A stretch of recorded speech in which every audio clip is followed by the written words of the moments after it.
Unsur kebudayaan dibagi menjadi 7. Yang pertama ada sistem peralatan dan perlengkapan hidup. Yang kedua ada sistem mata pencaharian. Yang ketiga ada sistem kemasyarakatan. Yang keempat ada bahasa. Dan yang kelima ada kesenian. Lalu yang keenam sistem pengetahuan. Dan yang terakhir ada sistem religi.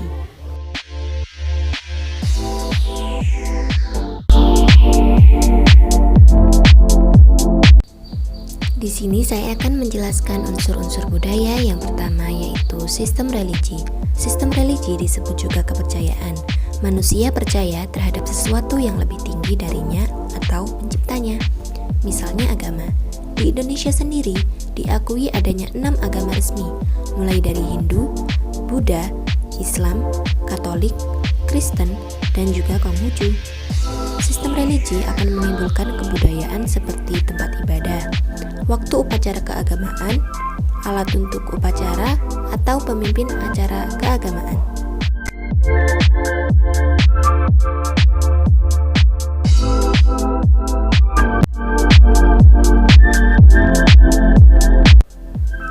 Yang kedua ada mata pencaharian.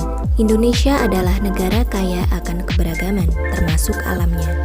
Keberagaman ini menyebabkan mata pencaharian masyarakat juga beragam.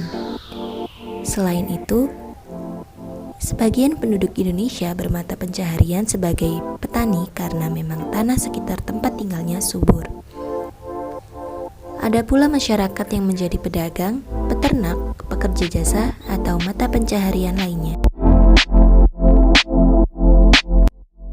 Yang ketiga ada teknologi dan peralatan. Teknologi berkaitan dengan kepandaian dan keterampilan orang dalam membuat atau melakukan sesuatu untuk memenuhi kebutuhan hidup.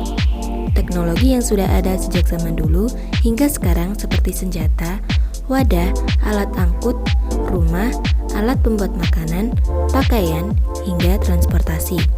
Teknologi bermula dari bentuk yang sangat sederhana, lalu berkembang terus sesuai dengan perkembangan dan kemajuan zaman. Selain itu, kebutuhan manusia mulai beragam hingga membutuhkan teknologi dan peralatan yang bisa memudahkannya.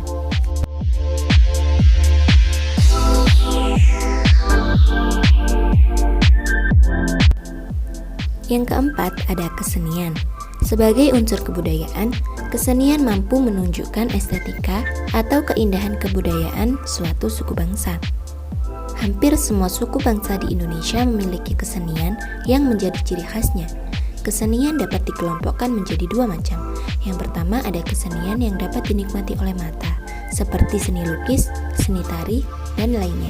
Yang kedua ada kesenian yang dapat dinikmati oleh telinga, misalnya seni musik dan seni sastra. Setiap suku juga memiliki lagu daerah, alat musik, dan lainnya.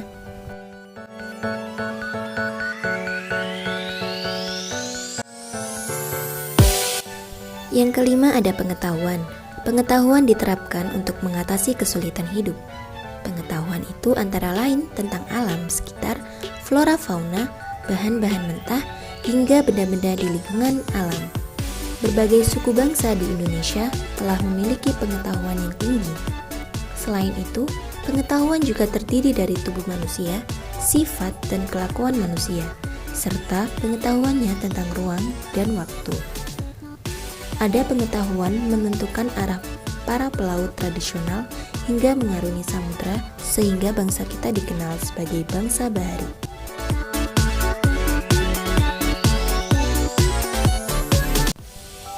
Yang keenam ada sistem kemasyarakatan. Maksud dari sistem kemasyarakatan atau organisasi sosial adalah kelompok-kelompok yang diciptakan untuk memenuhi kebutuhan masyarakat. Unsur kebudayaan ini juga bisa dikaitkan dengan cara memahami bagaimana manusia membentuk masyarakat melalui kelompok sosial. Contohnya saat di sekolah yakni kepramukaan. Yang terakhir adalah bahasa. Contoh bahasa suku yang ada di Indonesia seperti bahasa Sigulai, bahasa Minangkabau, bahasa Gayo, bahasa Bugis, hingga bahasa Madura. Setiap suku bangsa mempunyai alat komunikasi sendiri yang terkadang hanya dimengerti dan dipakai oleh suku itu sendiri. Kita tetap bisa berkomunikasi dengan bahasa Indonesia jika kita mau berkomunikasi dengan suku yang lain, karena bahasa Indonesia sudah ditetapkan sebagai bahasa nasional dan bahasa persatuan.